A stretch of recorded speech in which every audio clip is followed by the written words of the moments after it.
ئەم هەنگاوە جددیەی عێراق هاویشتوێتی بۆ دەستگیرکردنی بەرپرسان و تێوەگلانی دۆسیەکانی گەندەڵی وەچەرخانێکی گرینگە بۆ چەسپاندنی شەفافیەت و بەسساگەاندنی ئەوانەی سامانی گشتی دەدزن. لەم ناوەندەدا پرسیارە جەوهەریەکە لای شەقامی کوردی ئەوەیە ئەم شەپۆلی چاکسازی و لێپێچینەوەیە کەی هەرێمی کوردستان دەگرێتەوە و کەی بەرپرسە دۆسیەدارەکان ڕاپێچی بەردەم دادگا دەکرێن.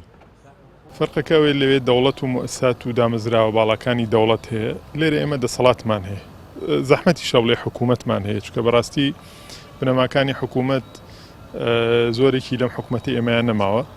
دەسەڵاتمان هەیە، ئەم دەسەڵاتە دەکرێت دەسەڵاتێکی مافیاگەری بێ، دەکرێت دەسەڵاتێکی خێڵەکی بێ، دەکرێت دەسەڵاتێکی حیزبی بێ. لەوێ دەستور هەیە، یاسایەک هەیە بۆ یەگەڕێنەوە، مؤسسات هەیە کە پارێزگاری لە جێبەجێکردنی یاسا و دەستورەکە، بەڵام لای ئێمە دەستور سەروەر نییە، دەستورمان نییە وەکو هەرێم. ڕاستە سەر بە عێراقین، بەڵام چەندین هەوڵدرا بۆ ئەوەی دەستورێک هەبێ هێزەکان نەگەشتنە ڕێکەوتن فەشەلی هێنا. بەرژەوەندی حیزبی و شخصی و بنەماڵەیەکان بربەستی گەورە بوون لە بەردەمبوونی دەستور کە وەکو دایکی یاساکان سیر دەکرێت لە هەر وڵاتێکە.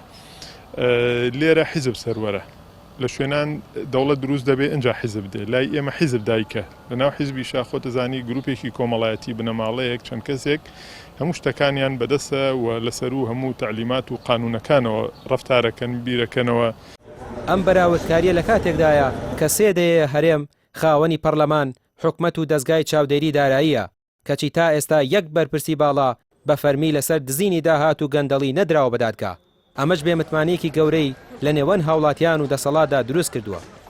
ئەوەی لە عێراق گوزەرا لە ڕۆژانی ڕابردوودا بینیمان ئەکرێ ببێتە ئەزمونێکی زۆر باش کە لە هەرێمی کوردستانیش بەڕاستی کەڵکی لێوەربگیرێ، بەس بەداخەوەی کە تا ئێستا هەیە لە هەرێمی کوردستان دامەزراوەکان مؤسسەکان ڕۆڵی خۆیان ناگێڕن، بەڵکو ئەکرێ ئەو کەسانەی کە تۆمەتبار بن بەوەی محاسبە بکرێن، مؤسساتەکانیان بە بارمتە گرتووە، بۆی مؤسسات ناتوانێت ڕۆڵی خۆی ببینێ، دەکرێت ببێتە ئەزمونێکی باش. وا دەزانم گەندەڵی لە عێراقش و لە هەرێمی کوردستانش گەیشتوتە ئەوجی لوتکەی خۆی، بۆی فرسەتێکی زۆر باشە ببێتە ئەزمونێکی باش، بۆی ئەو سامانی کە لە هەرێمی کوردستان هەیە بگەڕێتەوە بۆ میلەت، بگەڕێتەوە بۆ هاوڵاتیان، نەگەوەی کە چەند کەسێکی کەم دەست بەسەر هەموو واریداتی هەرێمی کوردستان بگرن. و بەپێی ڕێکخراوی شەفافیەتی نێودەوڵەتی عێراق لە لوتکەی وڵاتە گەندەڵەکانە، ئێستا بەغدا بە فشاری نێودەوڵەتی دۆسیەکانی جوڵاندووە، بەڵام دیار نییە ئەو کێژەڵۆکەی لە عێراقەوە هەڵی کردووە کەی دەگاتە هەرێم و کەی گەندەڵکاران ڕاپێچی بەردەم دادگا دەکرێن.